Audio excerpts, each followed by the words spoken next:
You're listening to The Lyndia Grant Show. Think on these things with Lyndia Grant.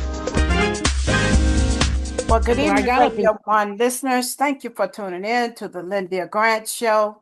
It is Friday, June 26th. June is almost over. We are so thankful that our anniversary month has been a success. This week, we're going to be talking to some kids from NAACP AXO, the DC chapter. They're going to Chicago to the National Convention. So let's go now to Dr. Julianne Malvo. She's going to talk to us about politics and the economy. Dr. Julianne Malvo. Hey, Lyndia. How you doing? All right. I'm good. That's good. That's good. We have, this is an interesting time in America.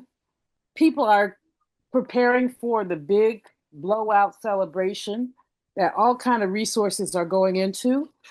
And meanwhile, we just have to take a few moments and laugh at the hubris of this person who lives in a house that enslaved people built. That reflecting pool needed to be refurbished. He wanted the pool to be American flag blue as opposed to whatever other blue it was before. He said it would take less than $2 million, I think 1.6, $1.7 million to do all that. So they did it. Well, it didn't turn American flag blue, it turned green because of the algae. And in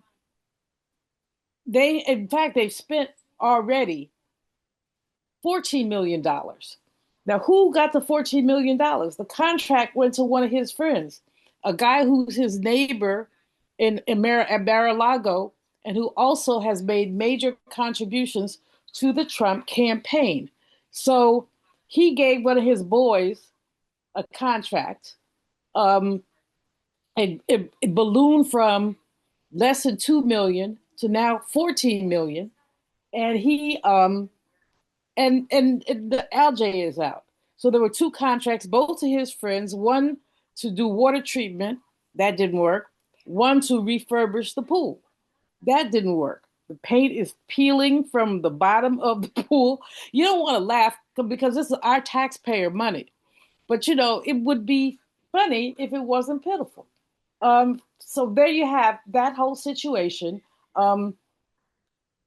People have been buzzing about it because it's such a waste of money.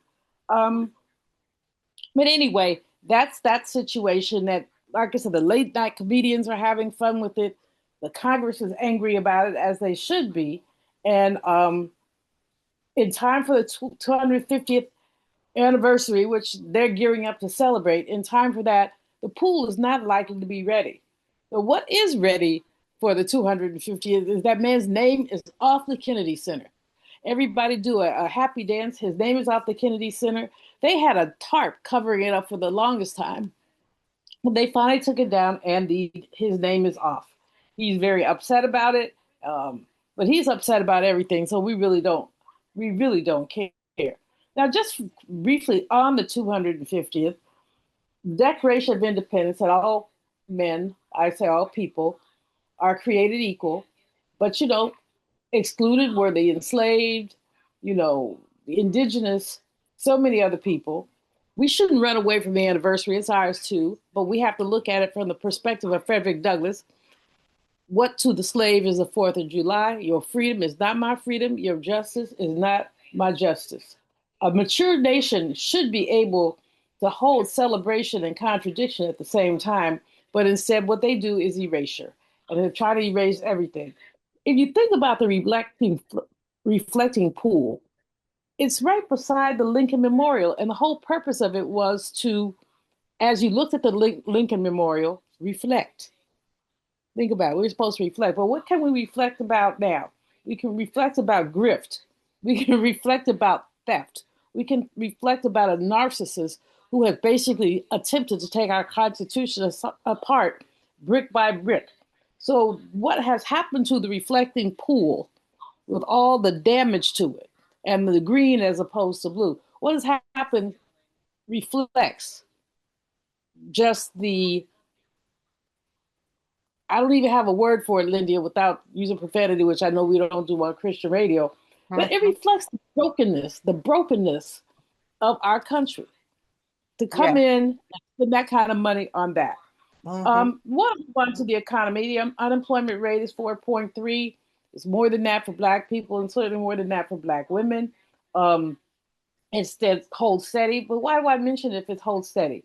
Because the Federal Reserve has a new chair. His name is Karen Warsh, and he's already signaling that interest rates are going to go up, not down. As you know, the president, that man, always talks about lowering interest rates. Lowering interest rates, of course, is economically expansionary. It means your mortgage would be less. It means your car loan would be less. Or you could negotiate a lower rate. I would say it would be less right away. But you have a new Fed chair who says we may have to raise interest rates. Now, that was the big fight that that man had with the previous Fed chair, Jerome Powell. Looks like he's going to have the same fight again. Um, and you know, higher interest rates are not just about your house or your mortgage. They show up in other ways in your credit card bills and small business loans and student loans. So it's not just a Wall Street thing. It's very much a mainstream thing. I want to talk for a minute, just a minute, about oil prices and about the Strait of Hormuz. First, they sent well, they had two people. They sent JD over there. Now they have JD Vance. Now they have Marco Rubio, trying to pin things down with Iran. But let's talk about something. The agreement, the excellent agreement that President Obama negotiated, took 2 years. Now they're trying to do something in 60 days. They said they're going to have a ceasefire and then they're going to cool out for 60 days. I don't know about that. But what Mm. we do know is that it's still a very uncertain situation. And guess who's getting hit hardest of anybody, Lyndia? Oh. Black farmers.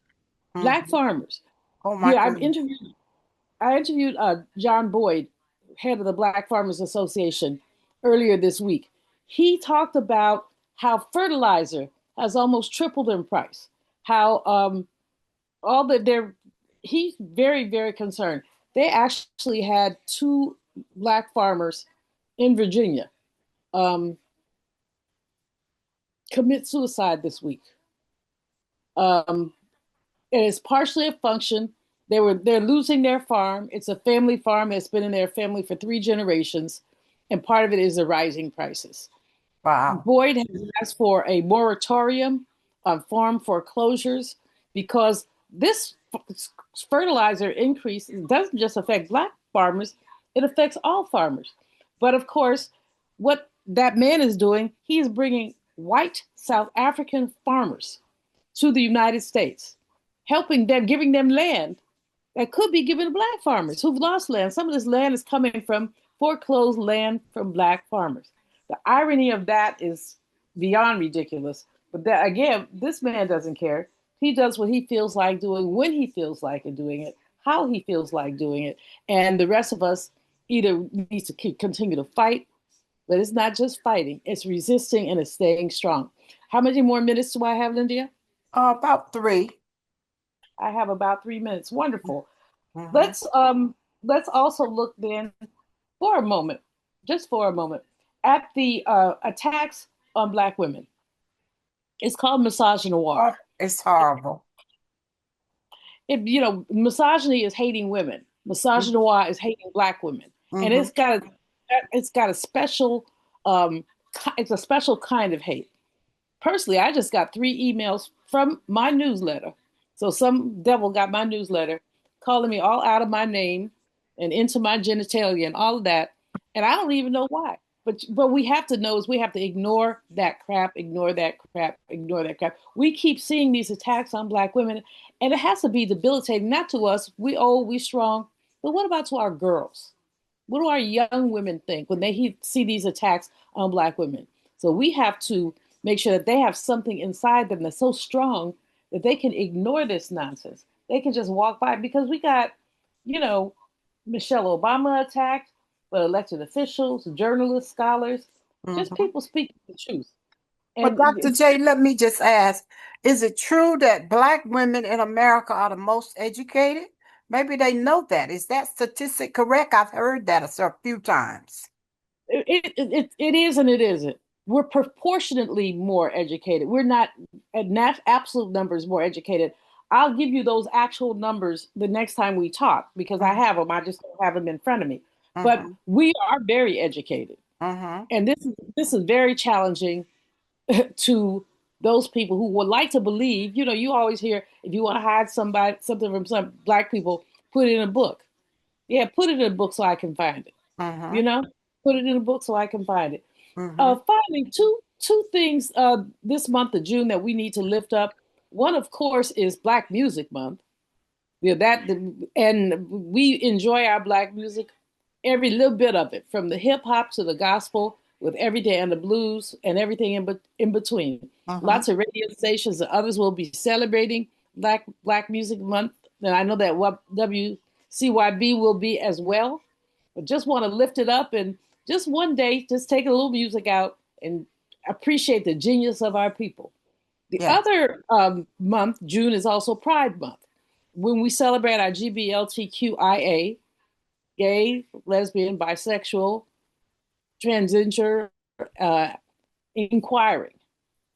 GBLTQIA, I always have to go through the initials. But we need to lift that up too.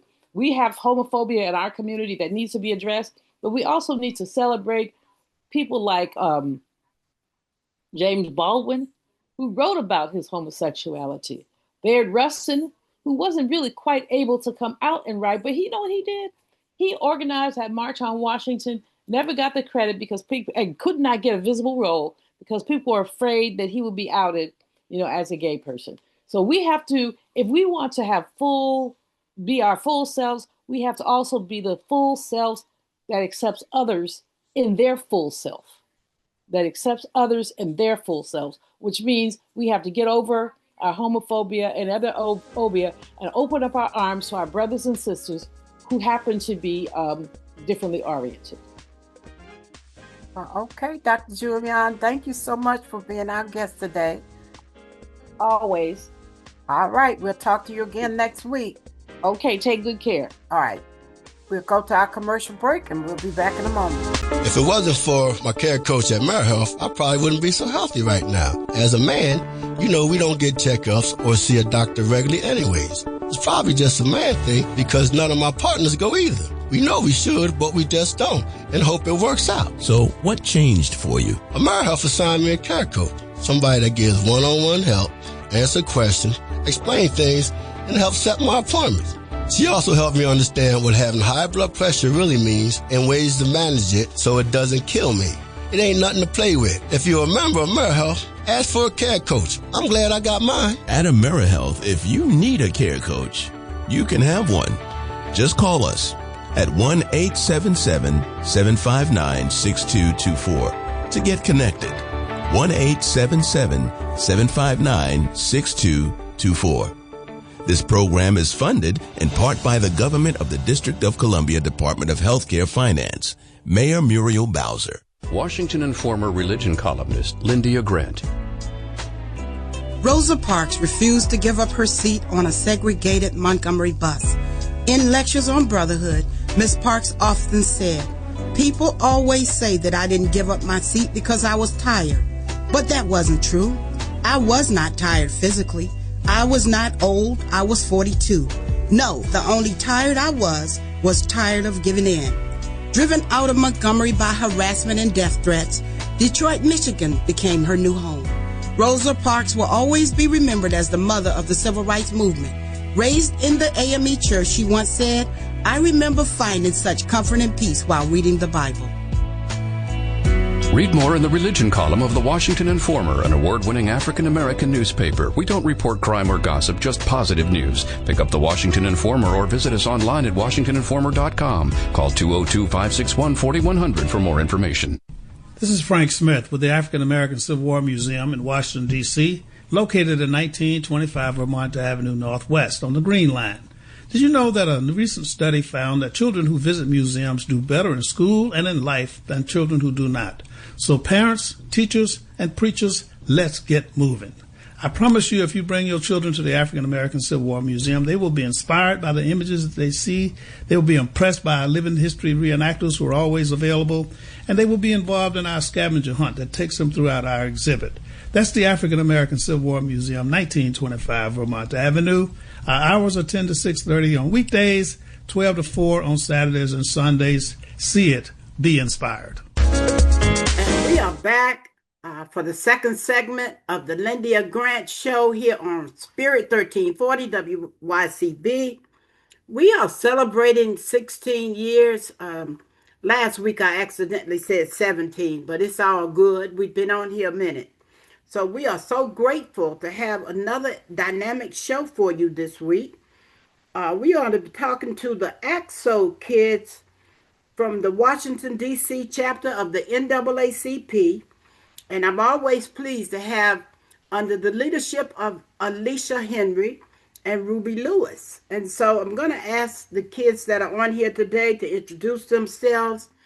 I see Malachi, I see Alex, and I see Layla. Let's go with women first. Layla, introduce yourself. Hello, my name is Layla Bunch. I am an 18-year-old recently graduated senior from Duke Ellington School of the Arts. This year in the fall, I will be attending San Francisco Conservatory of Music. I will be getting a bachelor's in vocal performance. And last year, I competed in vocal classical and contemporary. I won gold for classical and I believe silver for contemporary. And this year I will be competing in vocal classical. Very good. Let's go to Malachi. How are you today, Malachi? Welcome to the show. Hello, I'm doing well. My name is Malachi Bowes II. I am a rising senior attending Duke Ellington School of the Arts in the vocal department. And last year I competed in contemporary vocal and classical vocal. I placed silver and gold. I don't know which ones, I forgot.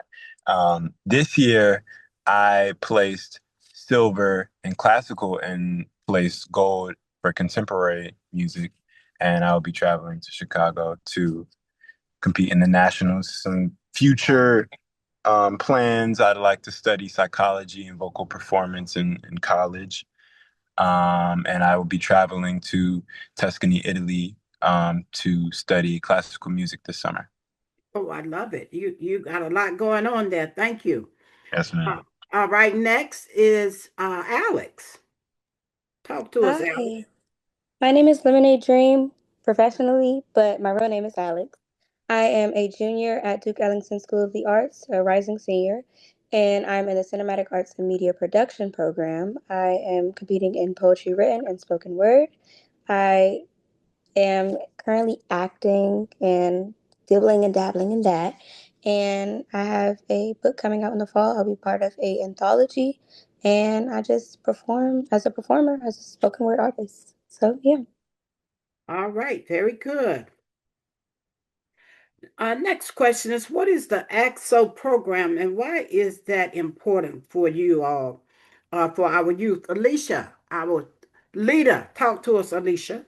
Hi, thank you so much for having us again, Lyndia. So AXO is an acronym that stands for Afro Academic Cultural Technological Scientific Olympics. It's a mouthful, but it's a program that is part of the NAACP, and it was founded in 1976 by Vernon Jarrett. And the purpose of the program is really to highlight and showcase African American youth, their talent beyond just sports. We have 33 different category areas. We have the performing arts, the visual arts, entrepreneurship, culinary arts, humanities, and all of the STEM categories. And so it's an excellent year-round enrichment program for our youth. They participate in college activities, they participate in master classes, and locally they participate in a competition. And for those that win at the local level, they go on to the national competition. So each year we have students that compete at the local level,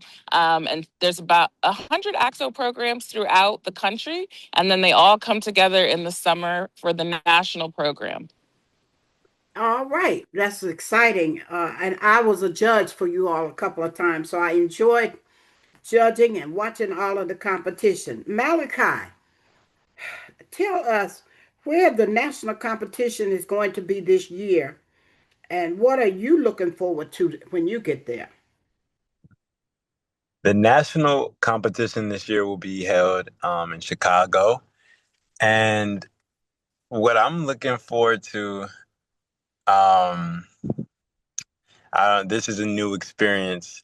I know I mistakenly said gold for last year, but I placed bronze and silver. So this year will be my first year participating in the AXO national competition. And I think that itself is something I'm looking forward to, a new space and area that I can form and compete in. Okay, good.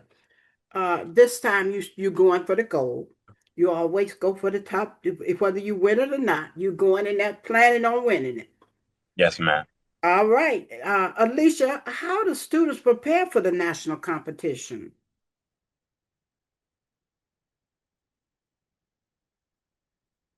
Alicia, are you there?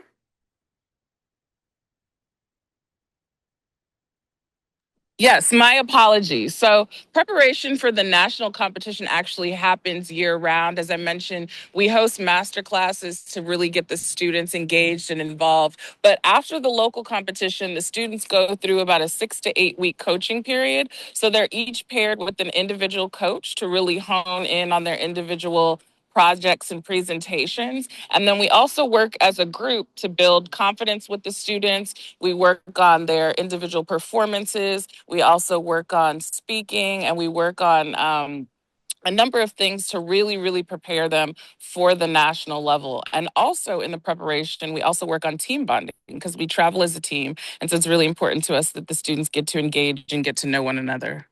Okay. I'm going to ask Alex and Malachi. And Alex, I want you to speak slower and a little clearer because I couldn't understand you too fast. You go a little fast, so slow down. The question is, how has the AXO program prepared you for your future? And let's go with Alex.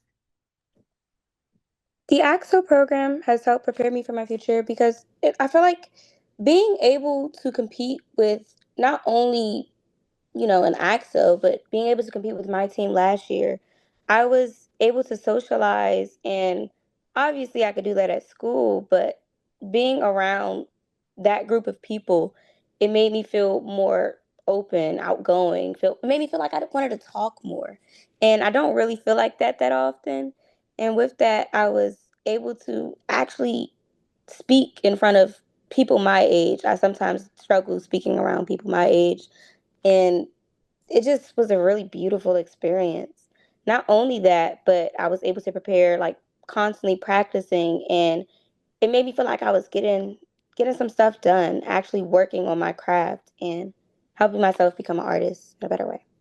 So much better. See how well you did that? You slowed it down a little bit. Obviously, you could talk fast, girl. All right, let's talk to Malachi. Well, how has the EXO program prepared you for your future? Hi, yeah. So the AXO program has prepared me for my future, sort of along the lines of what Alex said, as far as like community, but from a different lens, I'd say networking. I found out that a few of my judges this year were connected to my vocal tech teacher at Duke Ellington, and I think that itself is a big thing because the networking allows me to have more opportunities and allows me to get more recognition in my field. So I think the networking of AXO and the community helps me get recognized and where I'm trying to go. Wonderful, wonderful. Layla, what was it like for you to win a medal at the national competition? Um, the experience of finding out that I won, it was definitely a different experience because I wasn't able to actually be there for the award ceremony because I was in France. And so we were kind of just like stalking the AXO page and we were like, okay, well, what's going on? And we were like watching the live stream. And so it was honestly, it was a very nice experience. And just hearing that I won, I was really shocked. And because I heard the competition and I was like, oh wow, this is great. And like being able to hear other people doing the same thing that I'm doing, especially teenagers my age, because it's not often that you hear teenagers sing opera, especially finding an interest in classical music. Um, and so not only did I gain new friends from the program, but I also gained new experiences. I gained new connections, not only with adults, but also, again, other competitors that I really hope that I get to see again this year.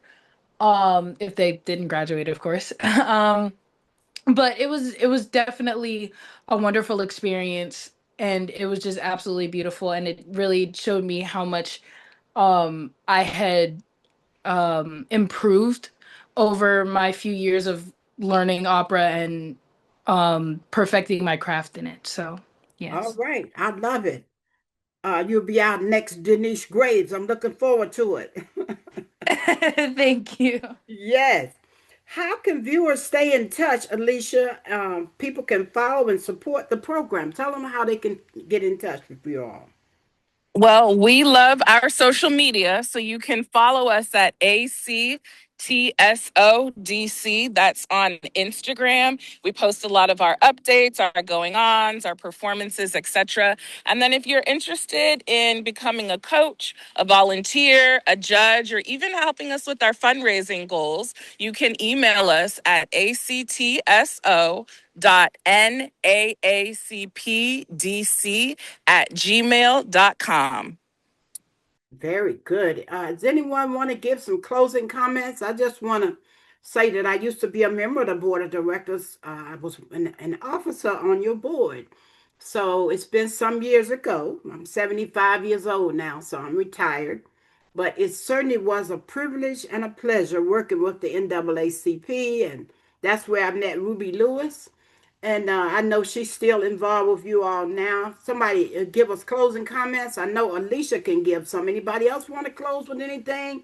We I have do. I do just two want to minutes. say really quickly, this is a volunteer run program, and I wanted to give a shout out to my co-chair, Daryl Moak, who helps with our youth, helps with our judges. And you also mentioned Ruby Lewis, but super proud of the youth, the amazing things that they're doing. And I just really encourage everyone to check out an AXO program in their local area. If you don't have one, start one and support our youth. We're headed to Chicago, so we're excited to see you there. All right. If anybody else don't have anything, we're gonna close this segment. Is everybody good? I just wanted to say something. Okay, two of Sorry, you. Go Malachi. ahead. I just wanted to say thank you so much for having us here and especially for having me again. And we really appreciate you and your support, and especially because this has been a continuous thing that you've been doing. And we Yeah, just really appreciate you for that. Thank you you so are much. so welcome. I enjoy it. Malachi? I just wanted to say thank you as well. It's my first time traveling and competing, and this will be a big experience for me. And so I just want to thank you, and also piggyback off of what Miss Alicia said. Anybody who knows the AXO program locally, you should definitely try out. It's worth it. All right. Congratulations to all of you all again. And thank you so much, Alicia, for your leadership and training of these young people. That concludes this week's show. For the Lyndia Grant Show, good day. You're listening to The Lyndia Grant Show. Think on these things with Lyndia Grant.